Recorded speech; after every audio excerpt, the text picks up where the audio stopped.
Break के बाद स्वागत है आपका। सातवें चरण भीषण रण में जिस तरह से लगातार मतदान मतदाताओं के द्वारा किया जा रहा है और इस समय की बड़ी खबर भी आपको बता रहे हैं। देश भर में 3 बजे तक के आंकड़े आपके सामने लेकर आ रहे हैं। देश भर में 3 बजे तक 49.68% हुई वोटिंग। बिहार में 3 बजे तक 42.95% वोटिंग दर्ज की गई है, जबकि यूपी में 3 बजे तक 46.83% मतदान। पंजाब में 3 बजे तक 46.38% मतदान। उड़ीसा में 3 बजे तक 49.77% वोटिंग दर्ज की गई है। 8 राज्यों के 57 सीटों पर जिस तरह से मतदान जारी है। हिमाचल प्रदेश में 3 बजे तक 58.41% वोटिंग दर्ज की गई। वहीं पश्चिम बंगाल में आंकड़ा बेहतर, बाकी राज्यों के मुकाबले 58.46% वोटिंग। झारखंड में 3 बजे तक 60% के करीब मतदान पड़ा है। चंडीगढ़ में 3 बजे तक 52% वोटिंग दर्ज की गई है। तो अलग अलग राज्यों के आंकड़े निकल के सामने आ रहे हैं। 3 बजे तक का ये खाका, 3 बजे तक के आंकड़े आपके सामने। बात कर लेते हैं उत्तर प्रदेश की। उत्तर प्रदेश में 3 बजे तक के आंकड़े निकल के सामने आ रहे हैं। यूपी की बात करें तो यूपी में 3 बजे तक 46.83% मतदान दर्ज किया गया है। 13 सीटों पर आज मतदान हो रहा है। मतदाता प्रत्याशियों के भाग्य का फैसला करने के लिए घरों से बाहर निकल रहे हैं। बलिया में 3 बजे तक 43.54% मतदान दर्ज किया गया। बांसगांव की बात करें तो बांसगांव में 3 बजे तक 43.71% मतदान दर्ज किया गया है। वहीं चंदौली में अब तक 51.27% वोटिंग हुई। देवरिया की बात कर लेते हैं। देवरिया में अब तक 47.32% वोटिंग दर्ज की गई है। तो वहीं गाजीपुर में 3 बजे तक 46.13% मतदान दर्ज किया गया है। घोसी की सीट पर बात करें, तमाम समीकरणों के बीच में 44.82% वोटिंग का आंकड़ा निकलकर सामने आ रहा है। वहीं गोरखपुर मुख्यमंत्री योगी आदित्यनाथ के प्रभाव वाली सीट पर रवि किशन चुनावी मैदान में हो और आंकड़े की बात करें तो 44.69% तक मतदान दर्ज किया गया है। वहीं कुशीनगर में अब तक 48.33% मतदान। महाराजगंज में 3 बजे तक 51.16% वोटिंग दर्ज की गई। तो मिर्जापुर में 3 बजे तक 48.81% का आंकड़ा सामने आया है। रॉबर्ट्सगंज में 3 बजे तक 47.15% वोटिंग। तो वहीं सलेमपुर में 43% के करीब वोटिंग और वाराणसी प्रधानमंत्री नरेंद्र मोदी की सीट पर 48.38% वोटिंग दर्ज की गई है। तो यह आंकड़ा उत्तर प्रदेश की 13 सीट से।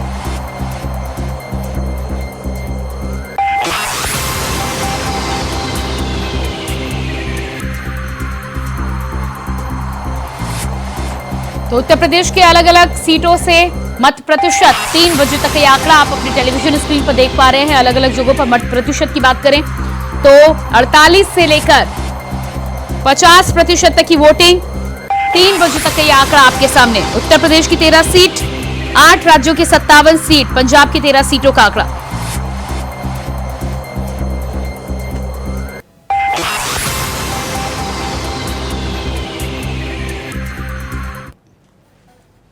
तो जिस तरह से अलग अलग सीटों से मत के आंकड़े निकलकर सामने आ रहे हैं। 7वें और अंतिम चरण में केंद्र शासित प्रदेश को मिलाकर 8 राज्यों की 57 लोकसभा सीटों पर वोटिंग हो रही है और ये तस्वीरें पंजाब के रण से ये तस्वीरें आप देख पा रहे हैं।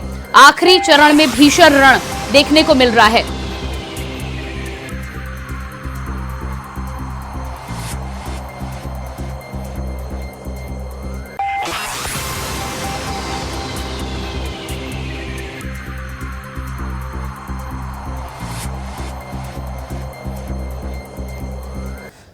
तो पंजाब की इन 13 सीटों पर आज मतदान चल रहा है। शाम 6 बजे तक वोटिंग होनी है। गुरदासपुर, जालंधर, अमृतसर, फिरोजपुर दिग्गज मतदान करने के लिए निकले हैं। लोगों से लगातार मतदान करने की अपील भी करते हुए नजर आए। भटिंडा, आनंदपुर साहिब, फरीदकोट, फतेहगढ़ साहिब में मतदान लगातार जारी है। 6 बजे तक का समय मतदान के लिए नियत किया गया है। संगरूर, पटियाला, लुधियाना, खंडूर साहिब और होशियारपुर से तस्वीरें निकलकर सामने आ रहे हैं, जहां पर राजनीति के दिग्गज चुनावी मैदान में और साथ ही साथ वोट कास्ट करने के लिए अपने अपने पोलिंग बूथ पर पहुंचे थे।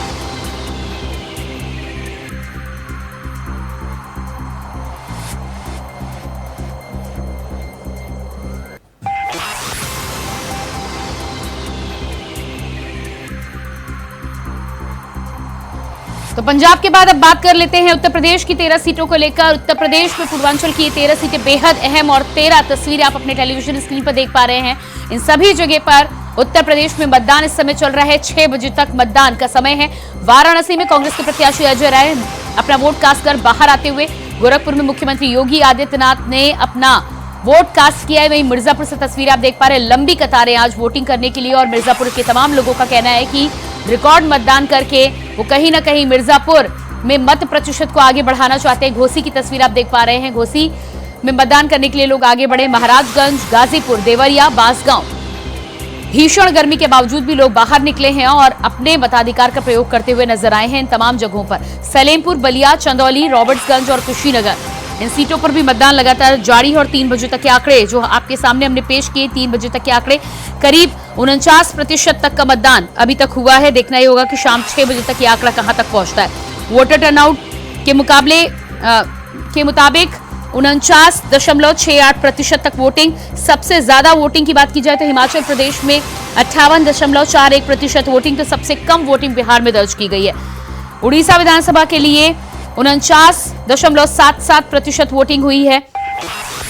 इसके अलावा 4 राज्यों की 9 विधानसभा सीटों पर उपचुनाव भी यहां पर हो रहे हैं। बलिया में वोट देने पहुंचे एक बुजुर्ग की पोलिंग बूथ पर मौत भी हो गई, तो इस तरह की खबरें भी निकलकर सामने आ रही हैं। हिमाचल प्रदेश में बेहतर वोटिंग का आंकड़ा, तो वहीं बिहार में हर बार की तरह, हर चरण की तरह इस बार भी वोटिंग प्रतिशत गिरा हुआ ही नजर आया है। और ये देश का चुनाव है और वो अपने मुद्दों पे, जो जनता का मुद्दा है उसके लिए वोट डाल रहे हैं, क्योंकि अंतिम चरण का चुनाव है। बिल्कुल, मेरा भी सुबह से, हम भी अपने क्षेत्र में ही हैं और अभी फिर वही वोट डाल के फिर वही जा रहे हैं। बहुत अच्छा, बहुत अच्छा है, उत्साह है, बहुत ज्यादा उत्साह है और इंडिया गठबंधन के प्रति जनता में काफी उत्साह है, क्योंकि ये उनके जनता के मुद्दों का चुनाव है और इंडिया गठबंधन जनता के मुद्दों को लेकर के चुनाव के बीच है। हम उनकी बात कर रहे हैं, लेकिन देश के प्रधानमंत्री जी तो क्या बात कर रही है, जनता बहुत अच्छे से समझ रही है। बहुत अच्छा रिस्पांस पूरे मंडी संसदीय क्षेत्र से मिल रहा है।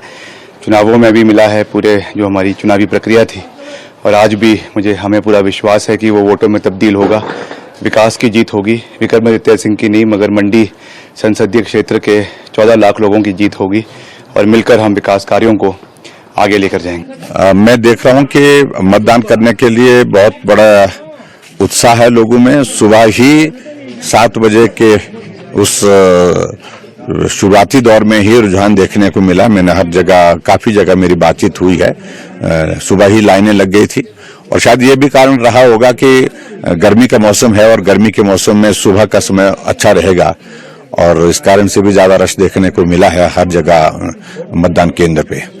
मैं यही देख रहा हूं कि मुझे पूरा उम्मीद है कि जिस तरह से कैंपेन इस बार लंबा कैंपेन था, लेकिन उसके बावजूद उत्साह अंत तक बना रहा।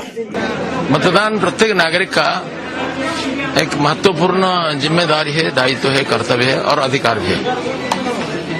आज इस मतदान केंद्र में प्रत्येक को ये महसूस होता है कि आम आदमी से सर्वोच्च शासक तक हर एक का क्षमता समान है, अधिकार समान है, कर्तव्य समान है। हर एक का एक ही वोट है, रिक्शा वालों से लेकर के राष्ट्रपति तक। ये समानता का भावना गणतंत्र का सबसे बड़ी सौंदर्य है।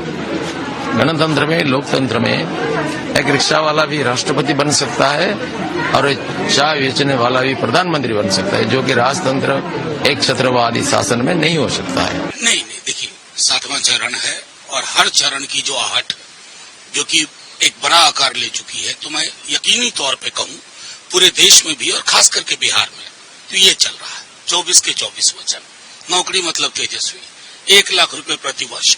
तो आर्थिक सामाजिक मुद्दों पर लोग अपनी पहचान के लिए, अपने सबलीकरण के लिए वोट कर रहे हैं और मैं निश्चित तौर पे कहूं कि आज शाम में एग्जिट पोल जितने भी प्रायोजित हो, 4 को जब पेटी खुलेगी, ईवीएम खुलेगा, तो मैं देख रहा हूं कि इंडिया गठबंधन मजबूत स्थिति में होगा सरकार बनाने की। देखिए, सबसे पहले तो मैं हिमाचल की जनता से ये अपील करना चाहता हूं कि लोकतंत्र के इस महापर्व में अधिक से अधिक संख्या में वोट डालें। दूसरा, ये चुनाव 2 मुद्दों को लेकर हो रहा है। एक मुद्दा 15 महीने में हमारी सरकार का कार्यकाल, जो हमने जनता के हित में काम किया, ओपीएस दिया, 1500 रुपये दिया, रेवेन्यू रिकॉर्ड्स में हमने म्यूटेशंस जो 10-10 साल से नहीं होते थे, 1 लाख म्यूटेशन 3 महीने में किए। और भी कई योजनाएं हैं जिसमें किसानों की आर्थिकी मजबूत हो, महिलाओं के लिए सम्मान मिले, युवाओं को रोजगार मिले। इन सब मुद्दों को लेकर हम जनता की अदालत में अपने 15 महीने का कार्यकाल हमने रखा। और इसी बीच दिल्ली से बड़ी खबर निकल के सामने आ रही है। दिल्ली में इंडिया गठबंधन की बैठक जारी। कांग्रेस अध्यक्ष खड़गे के आवास पर बैठक। कांग्रेस अध्यक्ष के आवास पर पहुंचे राहुल गांधी, सोनिया गांधी भी बैठक में शामिल।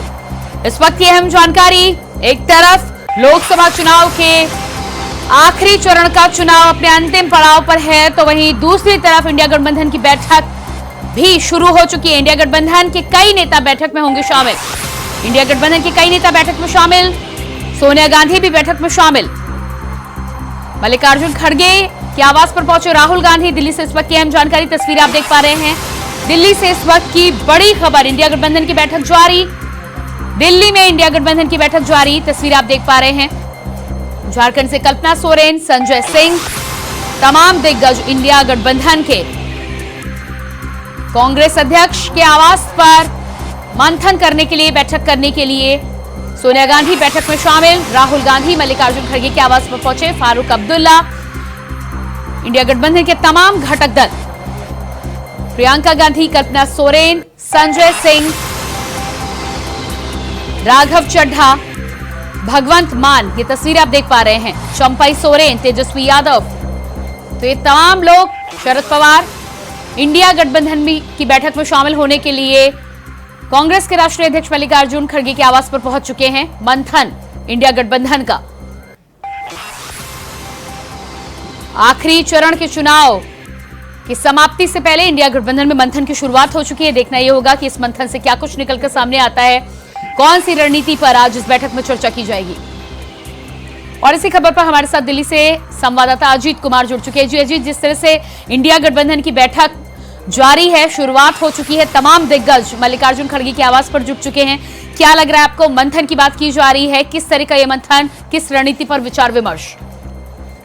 और देखिए बिल्कुल प्रियंका, अब तो कुछ समय बाद ये भी साफ हो जाएगा कि आखिरकार इंडिया गठबंधन की आज जो बड़ी बैठक कांग्रेस के राष्ट्रीय अध्यक्ष मल्लिकार्जुन खड़गे के आवास पर हो रही है, किस मुद्दों पर हो रही है। लेकिन आज ये कहा जा सकता है कि एक और जहां 7वें यानी अंतिम चरण के चुनाव के जो मतदान है वो प्रक्रिया उसकी शुरू हो, लगभग अब 2 घंटे से भी कम का समय बचा है जब जो मतदान होने हैं, वो मतदान का जो शोर है वो भी आज थम जाएगा, जिसके बाद अब सबकी निगाहें जो है 4 दिन को आने वाले परिणाम के पर नजर रहेगी। सबकी निगाहें जो है चुनाव परिणाम पर आकर के टिक जाएंगी। उससे पहले और उसी को लेकर के आज इंडिया गठबंधन की एक बड़ी बैठक कांग्रेस के राष्ट्रीय अध्यक्ष मल्लिकार्जुन खड़गे के आवास पर हो रही है, जहां पर खुद मल्लिकार्जुन खड़गे की अध्यक्षता में कांग्रेस के वरिष्ठ नेता राहुल गांधी, सोनिया गांधी, प्रियंका गांधी, इसके अलावा राघव चड्ढा, पंजाब के मुख्यमंत्री भगवंत मान, ऐसे तमाम नेता, तेजस्वी यादव, तमाम वो शख्सियत जो इंडिया गठबंधन के घटक दल में जो शामिल हैं, वो लोग इस बैठक में शामिल होने पहुंचे और बैठक में लगातार अलग अलग मुद्दों पर जो चर्चा वो की जा रही है।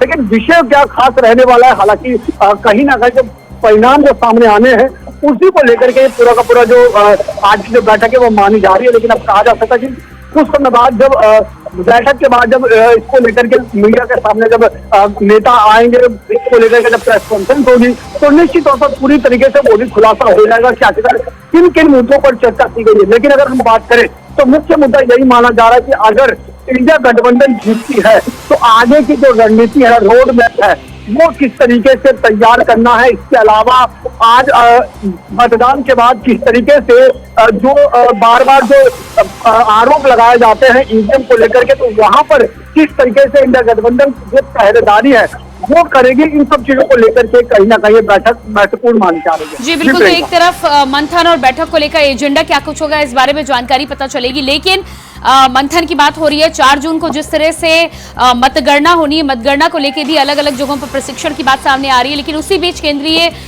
गृह मंत्री अमित शाह का भी एक बयान सामने आया था और साफ तौर पर उन्होंने कहा था कि कांग्रेस की तरफ से अब तमाम तरीके के बयान भी निकलकर सामने आएंगे और ईवीएम को लेकर कुछ ही समय में कहीं ना कहीं शिकायत का दौर भी शुरू होगा। क्या इस बैठक से उसे जोड़कर देखा जा सकता है? देखिए बिल्कुल निश्चित तौर पर जैसा मैंने कहा कि ईवीएम कोड पर की अगर हम बात करें तो इंडिया गठबंधन या विपक्षी दल समय समय पर ईवीएम की गड़बड़ी का जो आरोप है वो लगाती रही है और इसी को लेकर के किस तरीके से ईवीएम के बाहर पहरेदारी करनी है, क्या क्या सुरक्षा के इंतजाम करने हैं, इन सब चीजों को लेकर के भी इस बैठक में काफी जो महत्वपूर्ण जो चीजें हैं वो रखी जा सकती है। इसके अलावा अगर हम बात करें क्योंकि तमाम जो दल है वो अपने अपने जीत को लेकर के दम भरने की बात कर रहे हैं। हालांकि ये कोई नई बात नहीं है, हर जो नेता है अपनी जीत का दम भरता है और ऐसे में इंडिया गठबंधन भी अपनी जीत को लेकर के आश्वस्त है, तो उसी को लेकर के भी अपनी पूरी तैयारी के तहत कहीं ना कहीं ये जो बैठक है ये महत्वपूर्ण अच्छी जो बैठक है मानी जा रही है। जी प्रियंका। जी बिल्कुल, तो बैठक महत्वपूर्ण मानी जा रही है। जाहिर सी बात है तमाम दिग्गज नेता इंडिया गठबंधन की इससे पहले भी कई बैठकें हुई हैं, ममता बनर्जी को छोड़कर तमाम दिग्गज इस बैठक में एक साथ नजर आ रहे हैं। क्या यहाँ पर माना जाए कि आगे की रणनीति पर विचार विमर्श तो हो ही रहा है, लेकिन बार बार इस बात को लेकर भी अटकलें लगाए जा रहे थे कि जितने लड़ाइयों के बाद और जिस तरह से सीट शेयरिंग पर अलग अलग विचारों के बाद, मनमुटाव के बाद एक साथ इंडिया गठबंधन आया था, आगे आने वाले समय में एकजुटता को लेकर साथ ही बनाए रखना ये भी बेहद अहम होगा इंडिया गठबंधन के लिए। देखिए बिल्कुल प्रियंका, इसमें कोई दो राय नहीं है कि अभी तक जिस तरीके से मतदान के बाद आज ये बड़ी बैठक इंडिया गठबंधन की मानी जा रही है और कहीं ना कहीं अलग अलग विचारों के जो पार्टी के लोग हैं वो आज एकजुट होकर के इंडिया गठबंधन की बैठक में शामिल हो रहे हैं और निश्चित तौर पर ये सबसे बड़ी चुनौती होगी कि किस तरीके से आगे भी जो गठबंधन है वो बना रहे। क्योंकि अगर मैं बात करूं विशेष तौर पर दिल्ली में जिस तरीके से आम आदमी पार्टी और कांग्रेस का जो गठबंधन रहा है 3 और 4 सीटों पर, लेकिन अगले ही साल यानी कि महज 7 से 8 महीने बाद दिल्ली में विधानसभा चुनाव भी होने, ऐसे में देखना ये होगा कि क्या ये गठबंधन उस चुनाव में भी एक साथ रह पाता है या नहीं, ये सबसे बड़ी बात होगी। तो ऐसे में ये देखने वाली बात होगी कि इंडिया गठबंधन को एक साथ रखना चुनाव के बाद कितना महत्वपूर्ण हो जाता है। जी बिल्कुल अजीत, तमाम घटक दलों के साथ ही साथ दिल्ली के सीएम अरविंद केजरीवाल भी इस बैठक में नजर आ रहे हैं। कल सरेंडर उन्हें करना होगा, जेल वापस जाना होगा और उससे पहले इंडिया गठबंधन की इस बैठक में अरविंद केजरीवाल शामिल हुए हैं। इसको लेकर आगे क्या कुछ निकलकर सामने आ सकता है, क्योंकि अरविंद केजरीवाल जेल से बाहर निकलने के बाद ही इंडिया गठबंधन को लेकर नई रणनीति के साथ आए थे और तमाम तरह के आरोप प्रत्यारोप का दौर और एक तरह से हावी होने की राजनीति की शुरुआत की थी। क्या लगता है आपको अरविंद केजरीवाल का इस बैठक में शामिल होना कितनी अहमियत रखता है इंडिया गठबंधन के लिए और आम आदमी पार्टी के लिए? देखिए निश्चित तौर पर प्रियंका, मुख्यमंत्री अरविंद केजरीवाल अंतिम जमानत पर बाहर थे और आज उनका अंतिम जमानत का अंतिम दिन है। कल उन्हें किसी भी रूप में समर्पण करना होगा, तो ऐसे में निश्चित तौर पर कहा जा सकता है कि वो इस मीटिंग से दूरी नहीं बनाना चाह रहे थे। यही परिणाम है कि वो मीटिंग में शामिल होने पहुंचे हुए हैं। अब कहीं ना कहीं हालांकि आम आदमी पार्टी की तरफ से, क्योंकि वो दिल्ली के न केवल मुख्यमंत्री बल्कि आम आदमी पार्टी के संयोजक भी हैं और कहीं ना कहीं इसीलिए उनकी मौजूदगी आम आदमी पार्टी के लिए बहुत महत्वपूर्ण हो जाती है और यही परिणाम है कि खुद वो मुख्यमंत्री अरविंद केजरीवाल इस बैठक में शामिल होने पहुंचे हैं। अब देखना ये होगा कि किस तरीके से किन किन मुद्दों पर सहमति बनती है और क्या क्या बातें जो है इस बैठक के बाद सामने निकल करके आती है। जी बिल्कुल, तो एजेंडे को लेकर इंतजार अभी करना होगा, क्या कुछ एजेंडा होगा बैठक के बाद। क्या बैठक लगातार हो रही है, लेकिन बैठक के बाद क्या किसी तरह की प्रेस कॉन्फ्रेंस, किसी तरह के बयान भी सामने आ सकते हैं? इस बात को लेकर कोई जानकारी अभी तक आप तक पहुंची है? देखिए निश्चित तौर पर प्रियंका, यहाँ पे जैसा मैंने पहले भी बोला कि बैठक के बाद संभावना है कि जो इस बैठक के बाद निश्चित रूप से संयुक्त प्रेस वार्ता की जा सकती है। इसके बाद खुद मल्लिकार्जुन खड़गे भी कहीं ना कहीं जो भी मीटिंग की बातें निकल के आई हैं उसको लेकर के मीडिया से रूबरू हो सकते हैं। हालांकि इंतजार जरूर करना पड़ेगा और ये सब अभी कहा जा सकता है कि संभावनाएं हैं, लेकिन जिस तरीके से उम्मीद जताई जा रही है कि मीटिंग के बाद कोई ना कोई बड़ा नेता जरूर सामने आएगा और वो मीडिया से रूबरू होकर के तमाम मुद्दों को लेकर के अपनी बातें जरूर रखेगा। जी बिल्कुल अजीत, अभी तक इंडिया गठबंधन की ये तमाम घटक दलों की बात करें तो जिस तरह का दावा करते हुए नजर आ रहे थे, साफ तौर पर उनका कहना था भारतीय जनता पार्टी को इतनी सीटों से ऊपर नहीं मिल रही हैं और कहीं ना कहीं इंडिया गठबंधन सरकार बनाने की ओर आगे बढ़ता हुआ नजर आ रहा। आज बैठक के बाद जिस तरह का ऐलान निकलकर सामने आता है उसके लिए तो इंतजार करना होगा, लेकिन उसके साथ ही साथ जिस तरह से भारतीय जनता पार्टी इशारा कर रही है और ईवीएम को लेकर अभी तक चुनाव में थोड़ी बहुत सुगबुगाहट जरूर सुनने को मिली, लेकिन मुख्य तौर पर यह मुद्दा अभी तक नजर नहीं आया। तो क्या माना जा सकता है कि आज आखिरी चरण का चुनाव समाप्त होने के बाद एक बार फिर से वही सब मुद्दे 4 जून से पहले तैरते नजर आएंगे? देखिए, निश्चित तौर पर इसमें कोई दो राय नहीं है। हर बार या कोई भी जब चुनाव होता है तो चुनाव के बाद जो विपक्ष है वो ईवीएम पर सवाल जरूर खड़े करता है और कहीं ना कहीं अपनी हार का ठीकरा ईवीएम पर फोड़ने की कोशिश करता है। तो ऐसे में अब देखना ये होगा कि आने वाले 4 दिन से पहले किस तरीके से जो विपक्ष है वो ईवीएम को लेकर के करता है। लेकिन निश्चित तौर पर ये कोई पहली बात नहीं है। हर बार जब भी चुनाव होता है तो हर कोई पार्टी अपनी जीत का दम भरते हैं, चाहे वो केंद्र की मोदी सरकार हो, बीजेपी हो। वो भी 400 पार का नारा जिस तरीके से पूरे चुनाव प्रचार के दौरान देखने को मिला, तो जिस तरीके से उनकी जीत का आत्मविश्वास जो बीजेपी के अंदर है वो देखने को मिला, तो वहीं दूसरा इंडिया गठबंधन भी इस बार जीत को लेकर के आश्वस्त नजर आई। तो देखना ये होगा कि खैर जीत किसकी होगी, किसकी झोली में हार आएगी, ये तो 4 जून को मतगणना के बाद ही साफ हो पाएगा। लेकिन उससे पहले हर कोई उम्मीदवार या हर कोई पार्टी का नेता अपनी जीत की जो दम है वो भर रहा है और अपनी जीत की बात सामने कह रहा है। लेकिन अब देखना ये होगा कि 4 जून से पहले क्या एक बार फिर से ईवीएम का जो बहाना है वो सामने निकल करके आता है या नहीं। जी बिल्कुल, तो एक तरफ ईवीएम का बहाना, दूसरी तरफ जिस तरह से कांग्रेस अध्यक्ष मल्लिकार्जुन खड़गे जो कि इंडिया गठबंधन के संयोजक भी हैं, उनकी अध्यक्षता में ये बैठक हो रही है, तमाम मंथन हो रहा है। लेकिन इंडिया गठबंधन अभी तक, यानी कि आखिरी चरण का चुनाव हो चुका है और अभी तक पीएम कैंडिडेट को लेकर अभी तक इंडिया गठबंधन की तरफ से कुछ निकलकर सामने नहीं आया था। उनका कहना था कि रिजल्ट आने के बाद कहीं ना कहीं विचार विमर्श किया जाएगा। तो क्या उम्मीद की जा सकती है कि आज की बैठक में इस बिंदु पर भी विचार विमर्श हो सकता है? देखिए, निश्चित तौर पर प्रियंका, कहीं ना कहीं ये संभावना है कि आज की इस बैठक में कहीं ना कहीं इस मुद्दे पर भी चर्चा हो सकती है कि अगर इंडिया गठबंधन इस चुनाव में जीत करके आता है तो उनकी तरफ से प्रधानमंत्री का चेहरा आखिरकार कौन होगा। तो निश्चित तौर पर संभावना है कि आज की इस बैठक में इस मुद्दे को लेकर के भी चर्चा हो। लेकिन अब सबसे बड़ी बात यही है कि जब तक मीटिंग जो बैठक है, बैठक का सिलसिला जो खत्म नहीं होता और बैठक के बाद कोई भी जब नेता जो बाहर आकर के मीडिया से संबोधित होता है तो उनकी बातों के लिए कहीं ना कहीं इंतजार जरूर करना पड़ेगा। जी बिल्कुल, बैठक के साथ ही साथ लगातार आंकड़ों की अगर बात करें तो भारतीय जनता पार्टी शुरू से ही 400 पार का नारा देती हुई नजर आई है। हालांकि इसको लेकर बाद में कई बयान भी निकल कर सामने आए। लेकिन इंडिया गठबंधन की तरफ से बात करें तो आंकड़ा कोई प्रस्तुत नहीं किया गया। जीत का दावा जरूर कर रहे हैं लेकिन कोई नंबर, कोई आंकड़ा इंडिया गठबंधन के किसी नेता की तरफ से साफ तौर पर सामने नहीं आया। आज क्योंकि आखिरी चरण का चुनाव हो चुका है, जाहिर सी बात है कि हर पार्टी अपने अंदरूनी सोर्सेस के हिसाब से भी काम करती है। क्या आज इस बैठक के बाद और आखिरी चरण का चुनाव हो जाने के बाद इंडिया गठबंधन की तरफ से कोई आंकड़ा भी निकलकर सामने आ सकता है? देखिए, ये तो खैर कहीं ना कहीं भविष्य के गर्भ में है कि अगर आंकड़े की बात करें तो इंडिया गठबंधन की इस बैठक में आंकड़े को लेकर के क्या बातें सामने आ सकती है। लेकिन हर कोई, जिस तरीके से मैंने कहा कि हर कोई उम्मीदवार या हर कोई पार्टी का जो नेता है वो अपनी जीत का जो दम है वो भर रहा है और ऐसे में कहीं ना कहीं हर कोई अपनी जीत की बात जरूर कर रहा है। लेकिन इंतजार है 4 जून का, जब आज मतगणना चुनाव के बाद सभी की निगाहें 4 जून को आकर के टिकेंगे और कहा जा सकता है कि यानी 4 जून यानी महज 2 दिन बाद, यानी कि 2 और 3 तारीख के बाद 4 जून को जब ईवीएम का जो पिटारा वो खुलना शुरू होगा तो दोपहर तक तस्वीर ये भी साफ हो जाएगी कि आखिरकार सरकार कौन बना रहा है। क्या बीजेपी एक बार फिर से जीत की हैट्रिक करती है या फिर जिस तरीके से इंडिया गठबंधन ने इस चुनाव में अपनी जो दावेदारी जिस तरीके से दिखाई उनकी दावेदारी मजबूत होती है या नहीं, वो सब अब कहीं ना कहीं 4 जून को होने वाले मतगणना की वहीं पर आकर के टिकी हुई है और उसके लिए हर किसी को इंतजार करना पड़ेगा। जी बिल्कुल अजीत, तो इंतजार करना होगा इंडिया गठबंधन के एजेंडे के लिए भी और 4 जून के आंकड़ों के और नतीजों के इंतजार के लिए। फिलहाल इस तमाम जानकारी के लिए आपका बहुत बहुत शुक्रिया। तो लगातार आपको बता दें कि सोनिया गांधी भी बैठक में मौजूद हैं और इंडिया गठबंधन की बैठक इस समय जारी है। देखना ये होगा कि इंडिया गठबंधन की बैठक के बाद क्या कुछ निकलकर सामने आता है, किन मुद्दों पर चर्चा की गई और कौन से वो अहम बिंदु थे जिन पर विचार विमर्श इस बैठक में किया गया था। पल पल की जानकारी आप तक लगातार पहुंचाएंगे क्योंकि लोकसभा चुनाव के आखिरी चरण का रण अभी भी चल रहा है। 6 बजे तक का समय है, लेकिन उससे पहले रुकते हैं एक छोटे से ब्रेक के लिए, फौरन वापस लौटते हैं। ब्रेक के बाद स्वागत है आपका।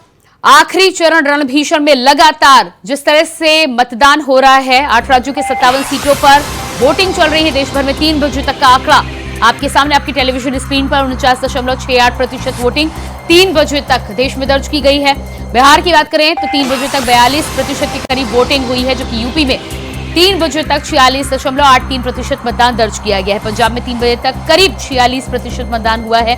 वहीं उड़ीसा में 3 बजे तक 49.77% वोटिंग का आंकड़ा दर्ज किया गया।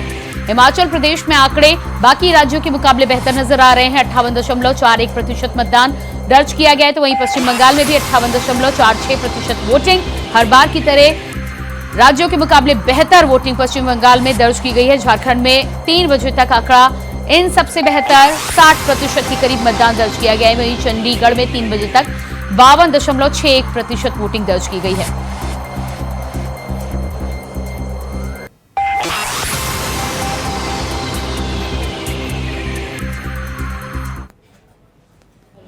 ये देश का चुनाव है और वो अपने मुद्दों पे जो जनता का मुद्दा है उसके लिए वोट डाल रहे हैं, क्योंकि अंतिम चरण का चुनाव है। बिल्कुल, मेरा भी सुबह से हम भी अपने क्षेत्र में ही हैं और अभी फिर वही वोट डाल के फिर वही जा रहे हैं। बहुत अच्छा, बहुत अच्छा है, उत्साह है, बहुत ज्यादा उत्साह है और इंडिया गठबंधन के प्रति जनता में काफी उत्साह है, क्योंकि ये उनके जनता के मुद्दों का चुनाव है और इंडिया गठबंधन जनता के मुद्दों को लेकर के चुनाव के बीच है। हम उनकी बात कर रहे हैं, लेकिन देश के प्रधानमंत्री जी तो क्या बात कर रही है, जनता बहुत अच्छे से समझ रही है। बहुत अच्छा रिस्पांस पूरे मंडी संसदीय क्षेत्र से मिल रहा है। चुनावों में भी मिला है, पूरे जो हमारी चुनावी प्रक्रिया थी, और आज भी हमें पूरा विश्वास है कि वो वोटों में तब्दील होगा, विकास की जीत होगी। विक्रमादित्य सिंह की नहीं, मगर मंडी संसदीय क्षेत्र के 14 लाख लोगों की जीत होगी और मिलकर हम विकास कार्यों को आगे लेकर जाएंगे। मैं देख रहा हूं कि मतदान करने के लिए बहुत बड़ा उत्साह है लोगों में। सुबह ही 7 बजे के उस शुरुआती दौर में ही रुझान देखने को मिला। मैंने हर जगह, काफी जगह मेरी बातचीत हुई है। सुबह ही लाइनें लग गई थी और शायद ये भी कारण रहा होगा कि गर्मी का मौसम है और गर्मी के मौसम में सुबह का समय अच्छा रहेगा और इस कारण से भी ज्यादा रश देखने को मिला है हर जगह मतदान केंद्र पे। मैं यही देख रहा हूं कि मुझे पूरा उम्मीद है कि जिस तरह से कैंपेन इस बार लंबा कैंपेन था, लेकिन उसके बावजूद उत्साह अंत तक बना रहा। मतदान प्रत्येक नागरिक का एक महत्वपूर्ण जिम्मेदारी है, दायित्व है, कर्तव्य है और अधिकार भी है। आज इस मतदान केंद्र में प्रत्येक को ये महसूस होता है कि आम आदमी से सर्वोच्च शासक तक हर एक का क्षमता समान है, अधिकार समान है, कर्तव्य समान है। हर एक का एक ही वोट है, रिक्शा वालों से लेकर के राष्ट्रपति तक। ये समानता का भावना गणतंत्र का सबसे बड़ी सौंदर्य। गणतंत्र में, लोकतंत्र में एक रिक्शा वाला भी राष्ट्रपति बन सकता है और चाय बेचने वाला भी प्रधानमंत्री बन सकता है, जो कि राजतंत्र एक छत्रवादी शासन में नहीं हो सकता है। नहीं, देखिए 7वां चरण है और हर चरण की जो आहट जो कि एक बड़ा आकार ले चुकी है, तो मैं यकीनी तौर पे कहूं पूरे देश में भी और खास करके बिहार में तो ये चल रहा है। 24 के 24 वचन, नौकरी मतलब तेजस्वी, 1 लाख रुपए प्रति वर्ष। तो आर्थिक सामाजिक मुद्दों पर लोग अपनी पहचान के लिए, अपने सबलीकरण के लिए वोट कर रहे हैं। और मैं निश्चित तौर पे कहूं कि आज शाम में एग्जिट पोल जितने भी प्रायोजित हो, 4 को जब पेटी खुलेगी, ईवीएम खुलेगा, तो मैं देख रहा हूं कि इंडिया गठबंधन मजबूत स्थिति में होगा सरकार बनाने की। देखिए, सबसे पहले तो मैं हिमाचल की जनता से ये अपील करना चाहता हूं कि लोकतंत्र के इस महापर्व में अधिक से अधिक संख्या में वोट डालें। दूसरा, ये चुनाव 2 मुद्दों को लेकर हो रहा है। एक मुद्दा 15 महीने में हमारी सरकार का कार्यकाल, जो हमने जनता के हित में काम किया, ओपीएस दिया, 1500 रुपये दिया, रेवेन्यू रिकॉर्ड्स में हमने म्यूटेशंस जो 10-10 साल से नहीं होते थे, 1 लाख म्यूटेशन 3 महीने में किए। और भी कई योजनाएं हैं जिसमें किसानों की आर्थिकी मजबूत हो, महिलाओं के लिए सम्मान मिले, युवाओं को रोजगार मिले। इन सब मुद्दों को लेकर हम जनता की अदालत में अपने 15 महीने का कार्यकाल हमने रखा। आज मुझे अपने पैतृक गांव विजयपुर में मोबाइल नीचे ले लो भाई, अरे यार, वोट देने का सौभाग्य प्राप्त हुआ और अपने बूथ पर सबसे पहला वोट मुझे देने का सौभाग्य प्राप्त हुआ।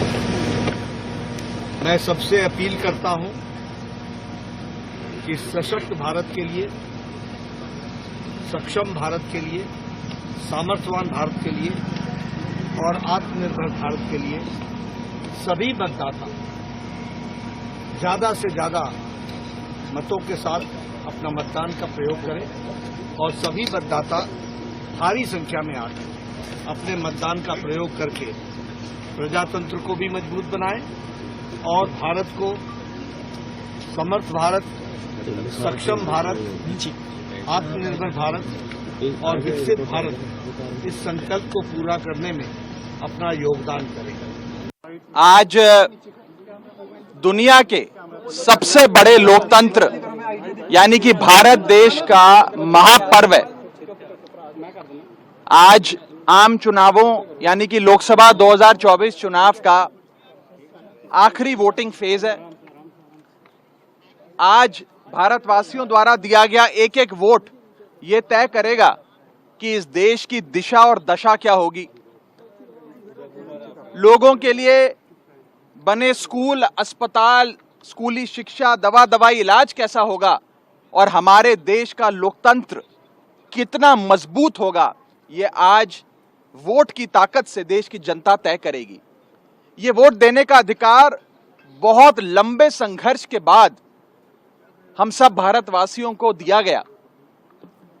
मैं आज हाथ जोड़कर विनती करना चाहूंगा, please exercise your right to vote. ORS या जो भी आपके शरीर को सूट करता है वो साथ में लेकर चलें, उसका सेवन करें और सुबह सवेरे उठकर वोट डालें। हम भी देखिए 7 बजे वोट डालने आ गए। इंडिया अलायंस कह रहा है कि 4 जून को सरकार बनाने वाले हैं। 1 जून आज है, कितना आपको लग रहा है? 4 जून का इंतजार करिए, दूध का दूध पानी का पानी हो जाएगा। इंडी गठबंधन ताश के पत्तों की तरह बिखर जाएगा और देश में तीसरी बार फिर एक मजबूत सरकार बनेगी और मोदी जी के नेतृत्व में NDA की सरकार की हैट्रिक लगेगी। राहुल ये भी कह रहे हैं कि संविधान बचाने की लड़ाई है, हम लड़ेंगे, खटाखट पैसे देंगे, खटाखट नौकरियां देंगे। देखिए, जहां तक नौकरियों का सवाल है, जहां तक देश के विकास का सवाल है, तो हमने 10 वर्षों में देश को आगे ले जाने का काम किया है। आज भारत की अर्थव्यवस्था दुनिया की 5वें नंबर की अर्थव्यवस्था है, जिसे यूपीए की सरकार में फ्रेजाइल 5 में गिना जाता था, जो 11वें नंबर पे हुआ करती थी। आज देश में बड़े पैमाने पर इंफ्रास्ट्रक्चर का विकास हुआ है। आज देश के अंदर गरीब का, किसान का, युवा का, महिलाओं का, सबका कल्याण करने के लिए तमाम तरीके की योजनाएं चलाई गई हैं और जमीन पर हर वर्ग ने अपने जीवन में एक सकारात्मक बदलाव महसूस किया है। दुनिया के सबसे बड़े लोकतांत्रिक देश में अपने मताधिकार का प्रयोग करके हर मतदाता को इसी तरह खुश होना चाहिए। नहीं, क्या सोचने की बात है, धूप बहुत है, गर्मी बहुत है।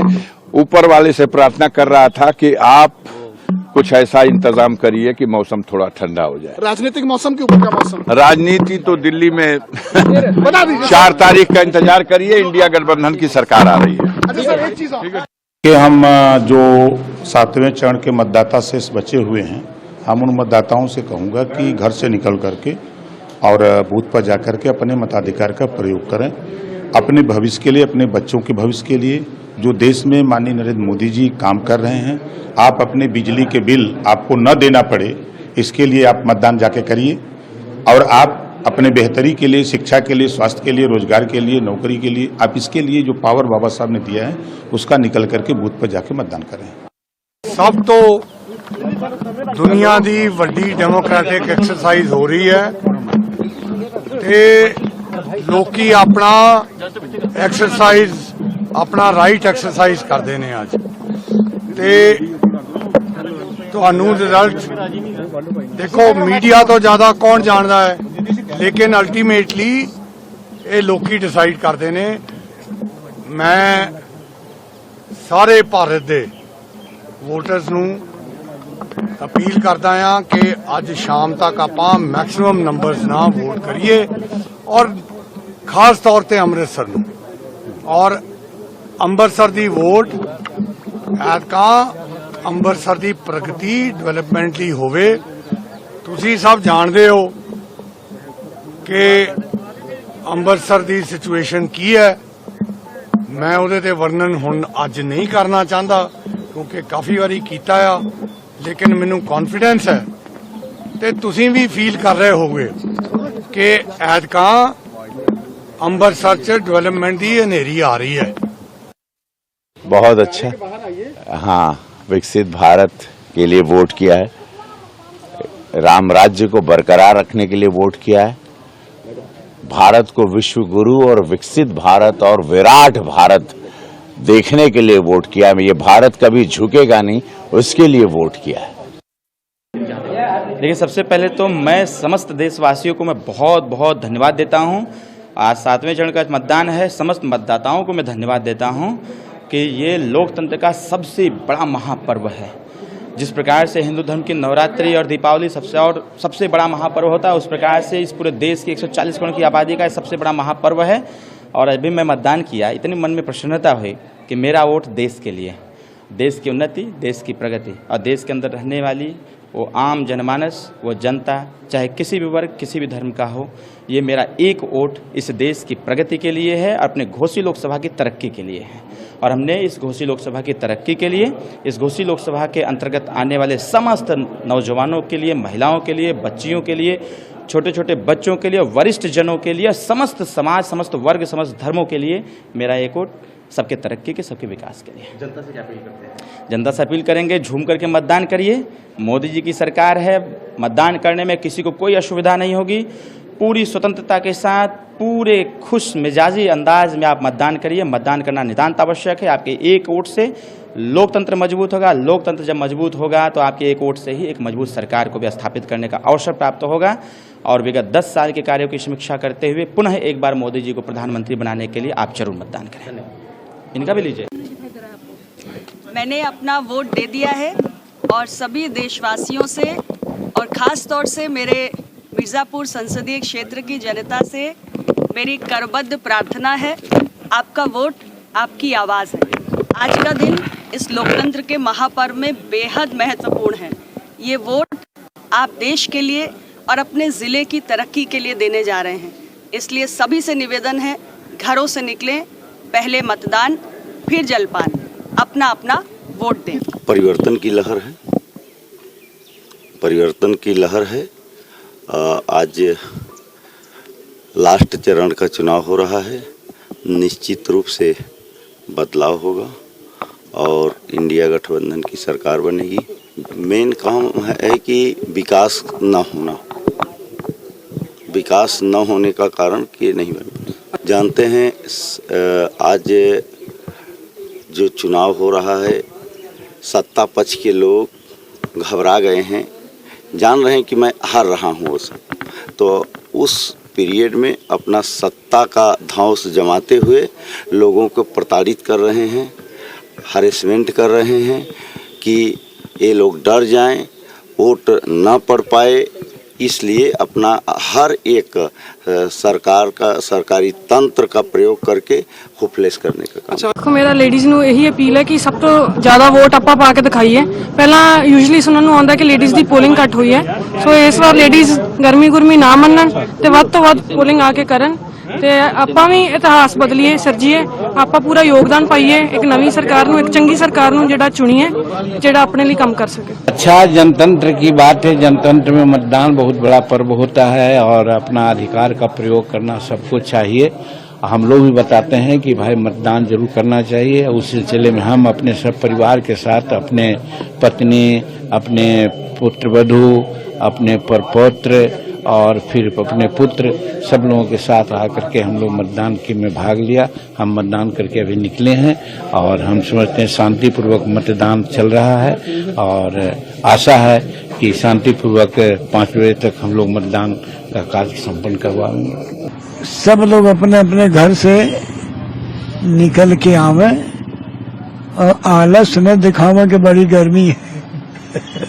ये हम जब हम मिर्जापुर से आ सकते हैं 87 साल की उम्र में, तो यहाँ के लोगों को तो अपने आप बिना कहे आना चाहिए।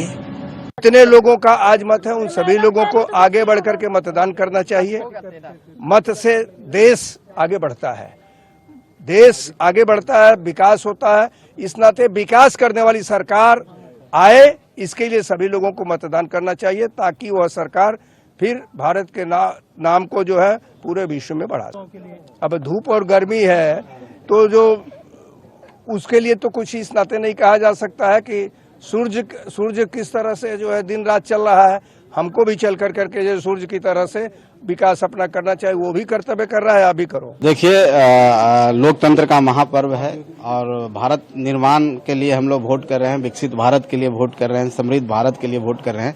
तो आपके माध्यम से तमाम जो मतदाता हैं जो आज वोट कर रहे हैं उनको मैं अपील करना चाहता हूं कि घर से निकल करके आइए और वोट में हिस्सा लीजिए, लोकतंत्र के महापर्व को और इसको बड़ा बनाइए ताकि हम लोग एक नए भारत का जो हमने सपना देखा है उसका निर्माण कर सकें। बस मैंने जैसे मतदान करने पहुंचा हूं, मैं सबसे उम्मीद करता हूं कि ज्यादा से ज्यादा लोग बड़ी तादाद में आए, मतदान करें और जालंधर में सबसे ज्यादा पोलिंग हो, मैं ये चाहता हूं। और वैसे तो हर जगह पोलिंग होनी चाहिए क्योंकि ये हमारे पास मौका है, ये हमारा फर्ज है कि हम वोट करके ऐसी सरकार जो हम चाहते हैं कि सरकार आए जो जनता के प्रति काम कर सके। देखिए, मैं वोट के बारे में कुछ नहीं बोल पाऊंगा क्योंकि अभी इलेक्शन कमीशन कोर्ट के अंदर है। मेरा वोट देना फर्ज था, फर्ज दिया एज ए नागरिक। लाइन में खड़ा हुआ, लाइन से बाहर नहीं गया। लोगों ने कहा कि आप आगे आके दीजिए, मैंने कहा नहीं, लाइन पे खड़ा होकर वोट दूंगा। मैं 40 मिनट तक, आपने देखा होगा, मैं खड़ा ही हूँ, वोट देकर आ गया बस। अभी मेरा जो काम था 30 तारीख तक, मेरे सेंट्रल कमेटी जो हमारे बॉस है हमको कहा था कि ये करने को, मैंने कर दिया। मेरा राजनीतिक कर्तव्य था वो मैंने कंप्लीट किया। अभी आज से मैं फिल्म लाइन में घुस रहा हूँ। मेरे को कुछ खाना भी तो है, पेट चलाना है ना, तो आज से मैं सिर्फ फिल्म लाइन की बात करूंगा, राजनीति। मैंने जो है वो वोट दिया है और मेरी सबसे अपील है जिन जिन क्षेत्रों में आज जो है वोटिंग हो रही है, इस जो हमारा सबसे बड़ा संवैधानिक अधिकार है, इस लोकतंत्र के महापर्व में जो है वो बढ़ चढ़ के हिस्सा लें। और आज ऐसा लगता है जैसे कोई उत्सव है, हमारे सरका घाट में तो लग रहा है जैसे कोई उत्सव है। इस लोकतंत्र के महापर्व में जो है हिस्सा लें और हमें जो लोकतंत्र का जो वरदान है, न जाने कितने लोगों का खून बहा ताकि हमें ये वोट करने का जो है अधिकार मिले, तो इस अधिकार का फायदा उठाएं। ਅੱਜ ਪੰਜਾਬ ਦੇ ਲੋਕਤੰਤਰ ਲਈ ਬਹੁਤ ਵੱਡਾ ਦਿਨ ਹੈ। ਅੱਜ 13 ਦੀਆਂ 13 ਲੋਕ ਸਭਾ ਸੀਟਾਂ ਤੇ ਵੋਟਿੰਗ ਹੋ ਰਹੀ ਹੈ ਔਰ ਪੰਜਾਬ ਦੀ ਜਿਹੜੀ ਵੋਟਿੰਗ ਦੀ ਹਿਸਟਰੀ ਰਹੀ ਹੈ ਉਹ ਇਹੀ ਕਹਿੰਦੀ ਹੈ ਕਿ ਪੰਜਾਬ ਦੇ ਲੋਕ ਭਾਰੀ ਗਿਣਤੀ ਚ ਆ ਕੇ ਆਪਣੇ ਵੋਟ ਦੇ ਅਧਿਕਾਰ ਦਾ ਇਸਤੇਮਾਲ ਕਰਦੇ ਨੇ। ਮਤਲਬ 70% ਤੋਂ ਵੀ ਉੱਪਰ, 75 ਤੋਂ ਵੀ ਉੱਪਰ, 80 ਤੋਂ ਵੀ ਉੱਪਰ परसेंटेज जी देखी गई है।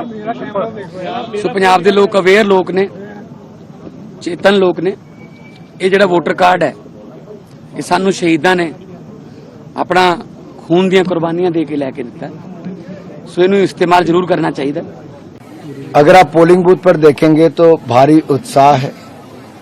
लोग लोकतंत्र के पर्व को मनाने के लिए सुबह पहला काम मतदान करने का कर रहे हैं और ये उत्साह दिखाता है कि दुनिया के सबसे बड़े लोकतंत्र में फिर एक बार अच्छी सरकार को चुनने के लिए लोग वोट कर रहे हैं और देश को आगे बढ़ाने के लिए उनका सहयोग और वोट मिलेगा।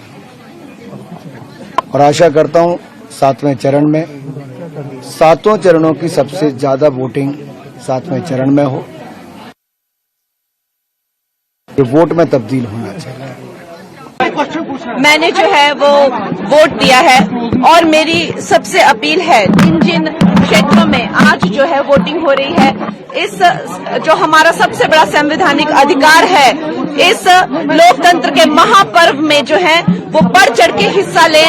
और आज ऐसा लगता है जैसे कोई उत्सव है, हमारे सरका घाट में तो लग रहा है जैसे कोई उत्सव है। इस लोकतंत्र के महापर्व में जो है हिस्सा लें और हमें जो लोकतंत्र का जो वरदान है, न जाने कितने लोगों का खून बहा ताकि हमें ये वोट करने का जो है अधिकार मिले, तो इस अधिकार का फायदा उठाएं। अच्छा, जनतंत्र की बात है। जनतंत्र में मतदान बहुत बड़ा पर्व होता है और अपना अधिकार का प्रयोग करना सबको चाहिए।